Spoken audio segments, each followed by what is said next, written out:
How do you join a cult without knowing it? Well, here's how it happened to thousands of people in San Francisco just a few years ago.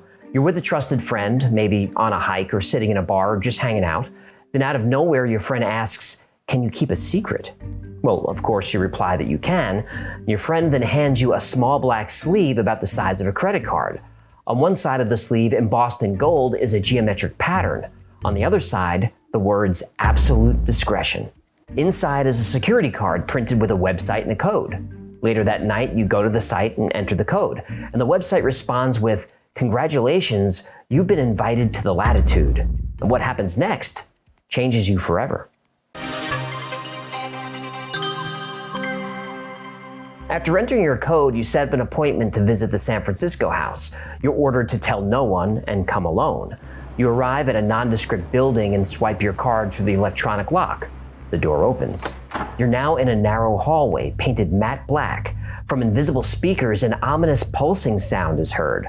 On the walls are two red lights which fade in and out in time with the sound. High above you in the room, like every room in the Latitude, is a camera. You are being watched. At the end of the hall is an ornate Victorian mantle of some kind, but where you'd expect to find a fireplace is the entrance to a wooden slide.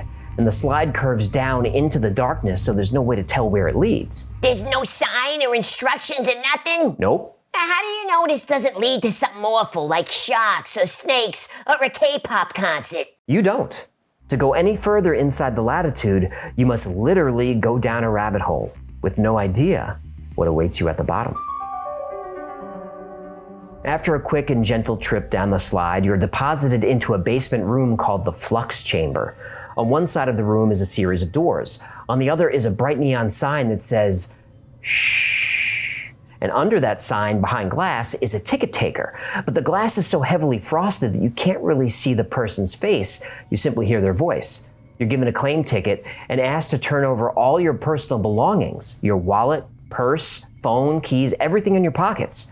You're told this is for your own safety. I don't like where this is going. Once you've complied with this request, you hear a door unlock. You enter and close the door behind you. It's dark. So dark that you have no idea if you're in a huge room or a closet. You can't see your hands in front of your face. And it's so quiet that it almost feels like the air is being sucked out of the room.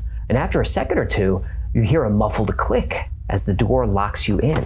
You now have no choice but to go forward into the black, without your wallet, without your phone, without your eyes. In the black, you feel your way around everything. Floor to ceiling is covered in thick carpet. And as you move forward, the passageway gets smaller and smaller, closing in around you. You can no longer stand. You have to literally crawl forward. If you're claustrophobic or afraid of the dark, panic is going to set in pretty quickly. Now, moving slowly on your hands and knees, you hear music playing. You keep moving and see a hint of light. You reach the end of the passage and you draw back a heavy black curtain. You're now in a small six-sided room lined with books, all of which say the Latitude, and all the pages are blank. A voice from somewhere tells you to place a book on a podium and open it. The lights go out, and suddenly the blank pages of the book you chose begin to show you a story. This is called the FABLE. And the FABLE talks about an ancient society that walled itself off from the rest of the world. But 12 brave citizens dug a tunnel under the wall in order to bring their philosophy to other cultures. Now, after the fable is told, you see the words "absolute discretion," the lights come back on, and you're instructed by name to move on. So you enter another small door and continue crawling through the dark. Again you crawl? Yeah? Who started this cult? A knee doctor? I don't see how And you crawl to another secret room, which has a stack of business cards that say, "Do you have knee and joint pain? Call Jeffrey Rosen, MD, Latitude Orthopedics." Huh? You like that, huh? The next room you find looks like an old office. There's a couch, coffee table, and a vintage phone. The phone has one button that blinks for your attention. You pick up the receiver. You have been selected out of many and were chosen for a reason. One of our members has great faith in you. In bright axiom, my friend. You exit the room, gather your belongings, walk back out to the street. Now, on the ground, embedded into the sidewalk itself, is the mysterious hex logo of the Latitude. Now, people walk by, going about their day, completely unaware of the absolute bizarre experiences going on inside. You yourself aren't quite sure what just happened. Then, your cell phone rings. The voice on the other end of the phone tells you you've been chosen for a special mission. Over the next few hours, a series of calls and texts directs you around the city on sort of an urban scavenger hunt. Now, at one point, you're told to go to a local bar, give the bartender your card, and say nothing. The bartender then slides you a heavy brass coin, and on the coin it says, "Absolute discretion." A few minutes later, you get a text sending you to another address, and when you arrive, you see the Hex logo stamped in the cement. This is the place. You get another text with a door code. You try it. It works. You see the Hex logo on the stairwell. You walk up the stairs following the clues that have now become familiar.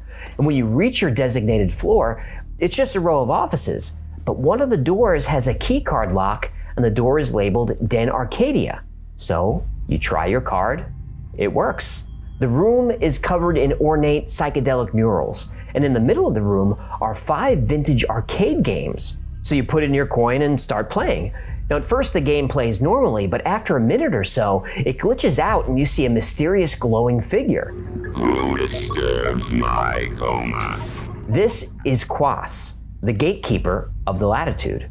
Now Quas gives you a secret word. He then instructs you to go home to your glowing box and enter the signal.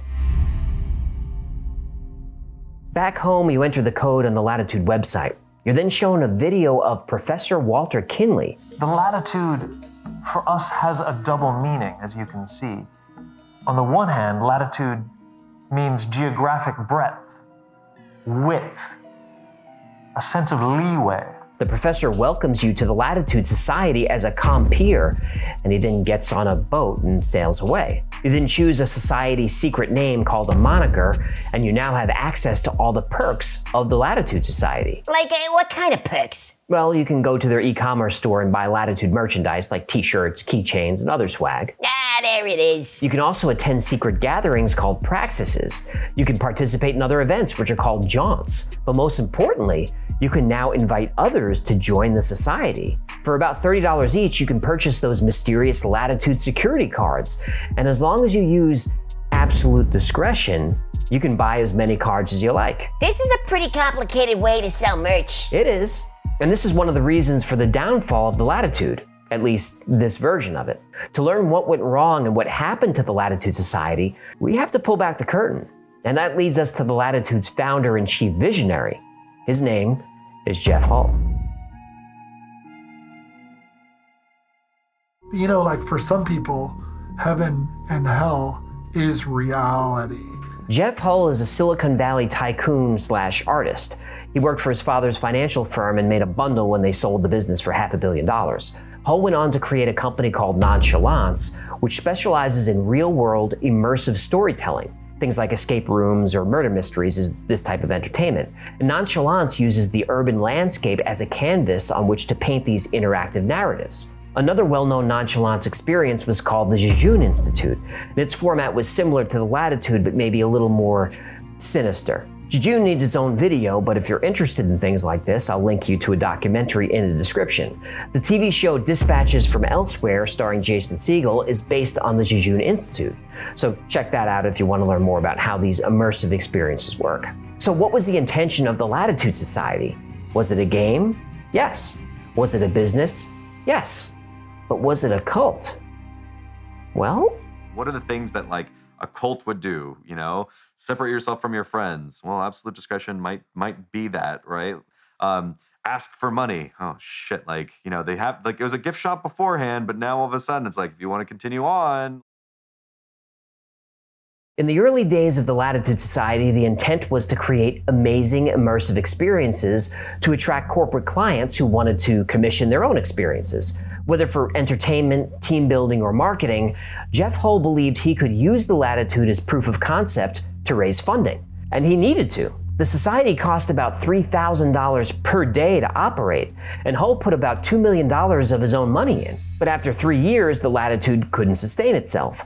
So Hull introduced some controversial policies. Initially, members could invite anyone they wanted to for free, but eventually invitation cards cost $25, which was soon raised to $32 per card. Now, members didn't like this. Then Hull announced that there would be a membership fee of about $300 per year. This caused full-scale outrage. Members argued that when they invited someone to join, they were giving them a gift, and asking them to pay for their gift was rude. So everyone just wanted all of this for free? They did.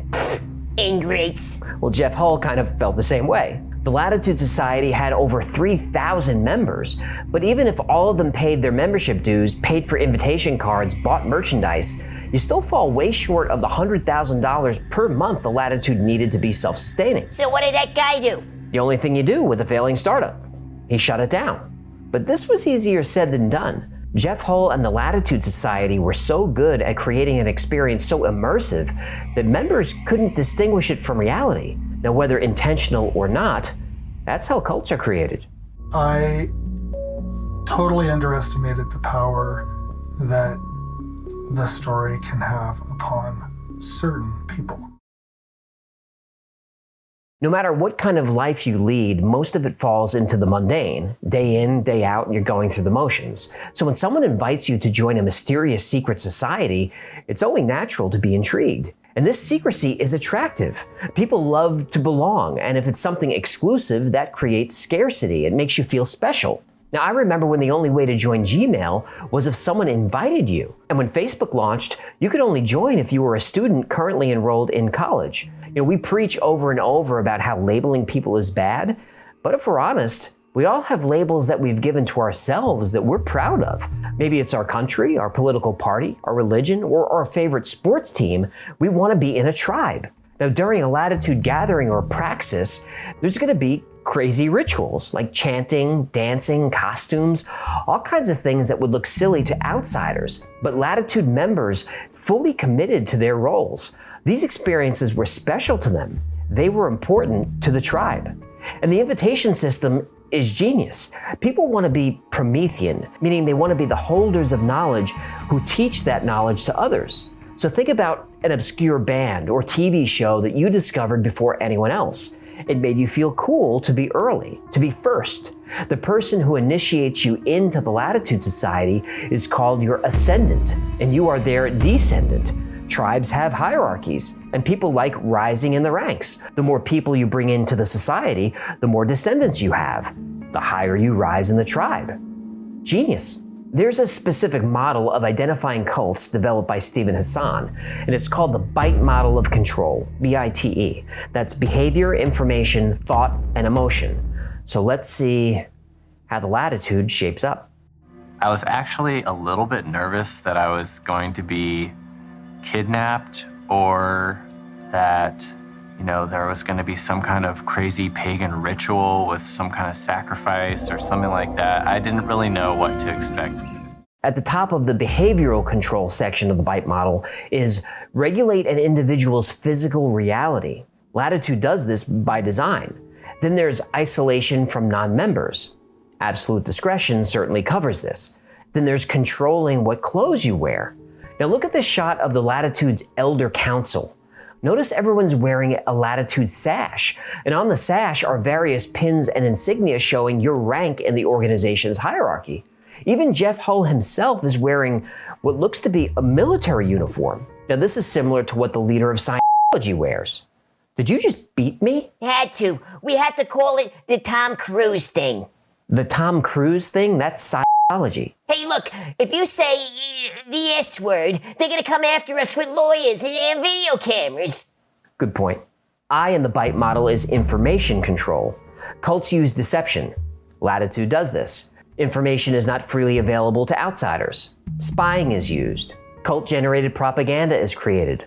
Also, information is shared unproportionally. One ex-Latitude member complained that she had to give the society all kinds of personal information about herself, but when she asked how that information was going to be used and who had access to it, she was told she didn't need to know. Now, Latitude checks all of these boxes. T is thought control. Members are encouraged to take on a new identity. So, what's your moniker? Shalico. Welcome, Shalico.